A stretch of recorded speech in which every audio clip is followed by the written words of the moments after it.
సిద్ధు వాళ్ళ అమ్మ అయితే ఇంక ప్రేరణనైతే చాలా గట్టిగానే మాట్లాడుతుంది. తను ఎలా అంటే, "నువ్వు నా కొడుకు విషయంలో జోక్యం చేసుకోకుండా ఉంటేనే నా కొడుకు నాతో ఉండగలుగుతాడు.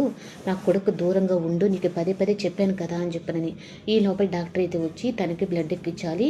తనకు బ్లడ్ చాలా పోయింది అని చెప్పనేటప్పటికి, "సార్ నేను ఇస్తాను" అంటే, "నువ్వేమి ఇవ్వని అవసరం లేదు" అన్నా కానీ ఇప్పుడు ఆ అమ్మాయి బ్లడ్ ఆ అబ్బాయికి మ్యాచ్ అయ్యేటట్టు ఉందనేటప్పటికి, ఇంకా సిద్ధు కోసం నేను బ్లడ్ కూడా ఇవ్వకపోతే ఇంకా నాకేముంది అని చెప్పనని ఇంకా ప్రేరణ అయితే సిద్ధు దగ్గరికి అయితే వెళ్ళి తన బ్లడ్ అయితే ఇస్తుంది.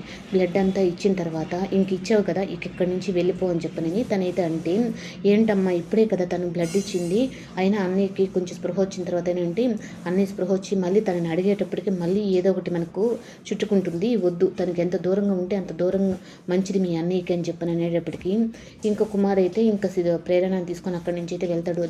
రా ప్రేరణ వెళ్ళిపోదామని చెప్పి అన్నట్టుగా. ఇంకా సిద్ధుకి, "నేను చెప్తానులే, ఇక్కడ వద్దు, ఆంటీకి ఇంకా బీపీ పెరిగేలా ఉంది, వద్దు ఇక్కడ" అని చెప్పనేటప్పటికి ఇంకా ప్రేరణ వాళ్ళ నాన్నకి స్పృహ వచ్చి తనని పెద్దోడాన్ని పిలిచాడని చెప్పని సంబరపడుతూ ఉంటే ఇంకా అక్కడికైతే వెళ్ళిన తర్వాత గుణ అయితే, "అసలు మీరెవరో మాకు సంబంధమే లేదు, అలాంటిది మా నాన్న చూడడానికి మీరు ఎలా వస్తారు" అని చెప్పనంటే, "లేదు, ఆయన మీకు ఒకటే కాదు, నాకు భర్తే కదా" అని చెప్పనని ఇంకా ప్రేరణ వాళ్ళ అమ్మ అంటే, ప్రేరణ కూడా అంటే, "అసలు మిమ్మల్ని వద్దనుకున్నప్పుడు మీకు ఏంటి సంబంధం" అని చెప్పని ఇంకా తనని చూడకుండానే వాళ్ళైతే పంపించేస్తారు.